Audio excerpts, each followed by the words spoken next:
à observer tout ce que je vous ai prescrit. Quand nous prêchons l'évangile, nous appelons les gens à la repentance, que nous prêchons le Christ pour que les gens puissent croire. Est-ce que là, il y a un prix à payer? Dans le fait de croire dans ton cœur. Amen. Amen. Crois dans ton cœur. On dit que tu crois dans ton cœur, même là. C'est ça. Amen. Crois dans ton cœur. C'est pas ça? Est-ce qu'il y a un prix à payer? Est-ce qu'il y a un prix à payer? Non. Mais après avoir cru, le Seigneur Jésus dit que c'est. Lisons maintenant bien notre passage avec moi. Dans Jean chapitre 8, lisons le verset 30. Jean chapitre 8, verset 30. Jean chapitre 8, verset 30. Vous allez voir où le prix à payer se trouve.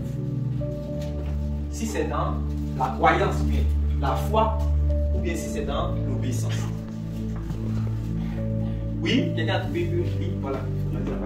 Amen. Écoutez bien. Comme Jésus parlait ainsi. Comme Jésus parlait ainsi, plusieurs crurent en lui. Plusieurs crurent en lui. Ça veut dire qu'ils ont cru. Quand on parle de plusieurs crurent en lui, ça veut dire quoi? Il y a la foi. Amen. Amen. Plusieurs crurent en lui. Oui, écoutez maintenant. Et il dit aussi, il dit aux Juifs qui avaient cru en lui. Maintenant, il dit aux Juifs qui avaient cru en lui. C'est comme si dans une salle, il y a 1000 personnes. Et pendant que Jésus prêche, il y a 500 personnes qui croient. Quand on les regarde, c'est qu'ils ont cru. Donc Jésus, il va dire, au lieu de me fatiguer pour parler aux 1000 personnes, je vais parler aux 500 qui ont déjà cru. Je vais leur parler. Regarde ce qu'il m'a dit. C'est tout nouveau ceux qui ont cru. Si vous demeurez dans ma parole. Ça dit que c'est comme si la croyance, ça ne suffit pas. Si ça ne suffit pas, si la croyance, ça suffisait à Jésus, s'il allait au-delà. Il a dit, déjà vous croyez en moi. Crois au Seigneur Jésus, tu seras sauvé. Si tu crois dans ton cœur, tu vas parvenir au salut. C'est bon. Je vous ai dit que dans la Bible, il y a des vérités, mais ce sont des vérités globales. En bas de ça, il y a la profondeur. Parce qu'on dit que plusieurs crient en lui. Il faut croire en lui pour parvenir au salut. Ça te suffit déjà si on croit en toi. Mais pourquoi le Seigneur Jésus veut aller en profondeur? Donc, il se tourne maintenant vers ceux qui semblent avoir cru, qui disent qu'ils ont cru. Ceux qui disent qu'ils ont cru, il va en même temps chercher à régler leur cas. C'est pour cela que vous allez voir dans la Bible où il est écrit qu'il y a beaucoup d'appelés, mais peu d'élus. Je vous dis que ceux qui sont appelés, ils sont appelés à quoi?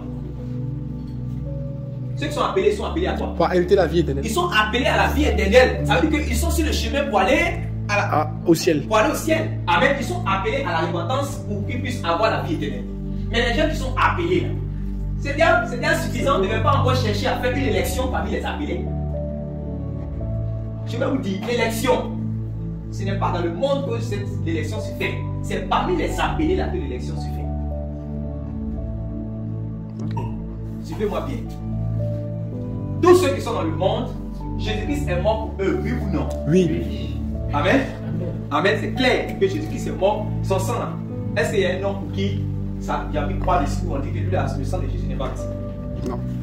Théoriquement, il a versé son sang pour tous.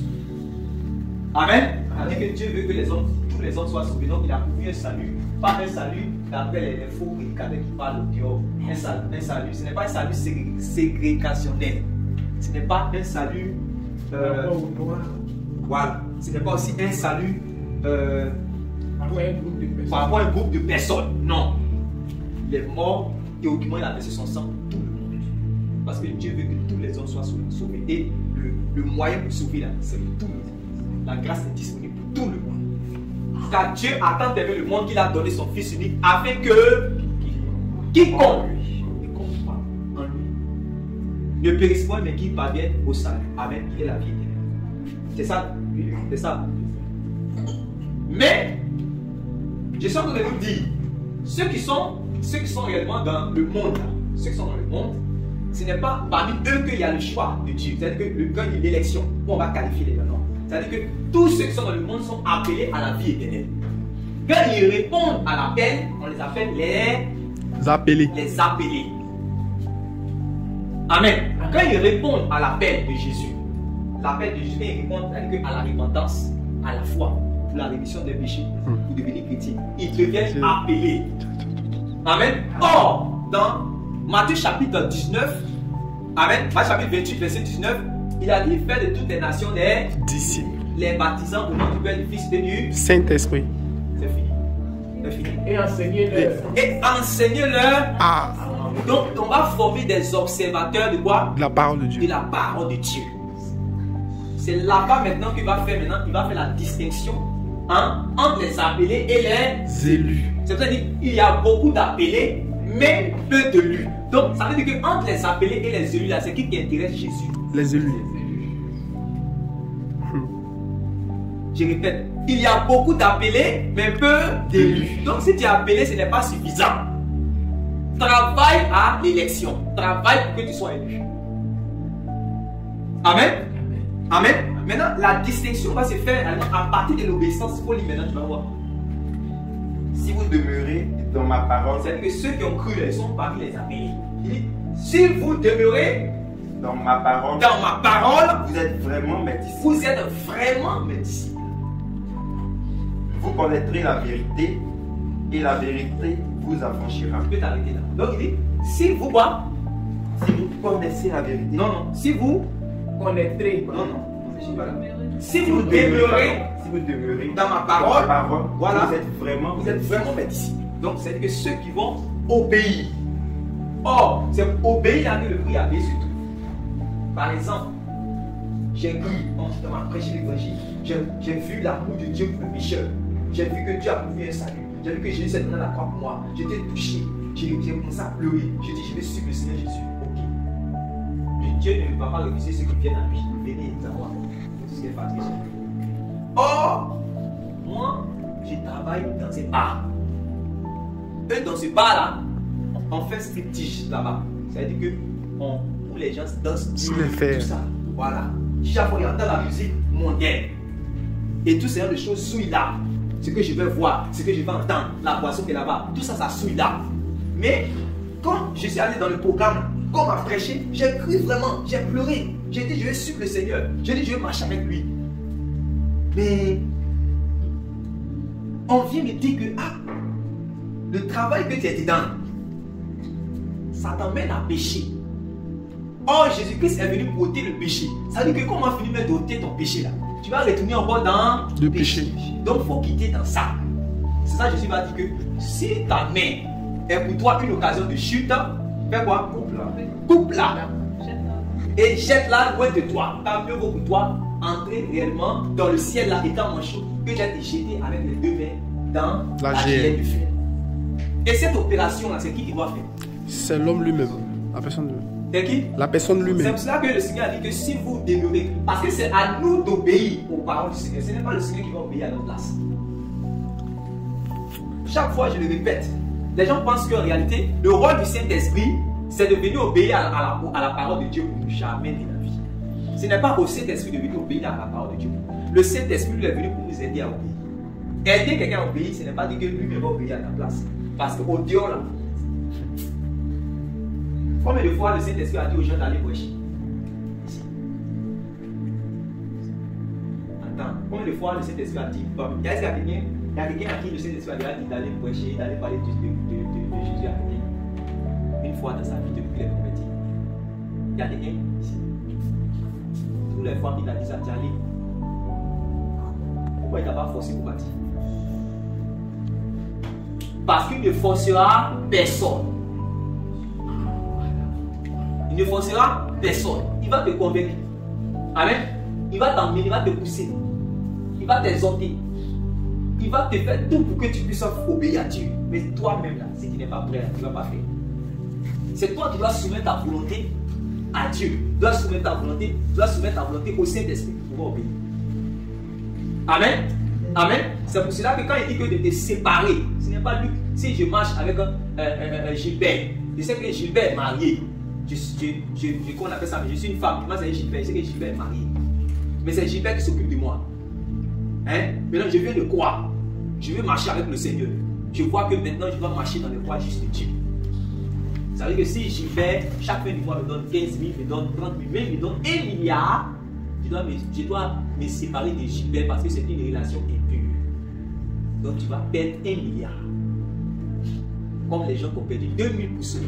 Quand tu vas perdre 1 milliard, tu vas mettre 500 000 que tu reçois par mois. Est-ce que tu es prêt? Ou bien tu vas faire comme les gens de Kedara pour chasser Jésus.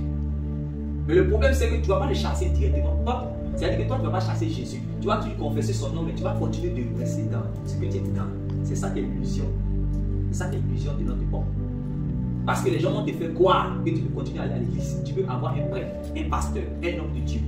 Mais rester dans ce que tu es dedans et confesser toujours le nom du Seigneur Jésus. Or, Jésus a dit, c'est si vous demeurez dans ma parole que vous êtes vraiment mes disciples. Ça veut dire qu'il y a des gens qui ne sont pas vraiment les disciples du Seigneur. Amen. Dis avec mon Seigneur. Seigneur, je veux être vraiment ton disciple. Je veux être vraiment ton disciple. Seigneur, je ne veux pas faire semblant. Je veux être vraiment ton disciple. Au nom de Jésus.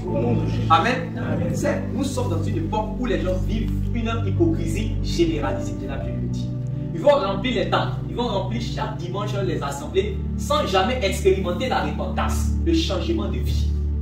Ils ont toujours gardé leur nature. Eux, ils confessent toujours le nom du Seigneur. Et ce qui est grave, on leur donne des charges dans les assemblées. Je me rappelle d'une jeune soeur. Cette jeune fille était réellement dans le monde avec des péchés graves, liés par des péchés honteux. Et le Seigneur m'a fait la grâce réellement de pouvoir avoir le discernement de cela et vraiment par des paroles de connaissance, j'ai commencé à parler avec elle et puis je l'ai conduit encore même dans l'évangile, dans la foi, j'ai commencé à prêcher l'évangile. Et elle était convaincue, elle a même pleuré sur son péché, elle a dit vraiment, elle voit que le Seigneur est bon, que c'est lui, elle vient de comprendre qu'elle est perdue, qu'elle a besoin de, si elle meurt aujourd'hui là, en tout cas, elle sait que c'est l'enfer direct pour elle, qu'elle a besoin du Seigneur dans sa vie. Elle a dit que réellement, même on va venir même, je vais venir pour lui partager l'évangile et puis pour qu'elle soit baptisée, tout ça. Elle a fini de parler comme ça.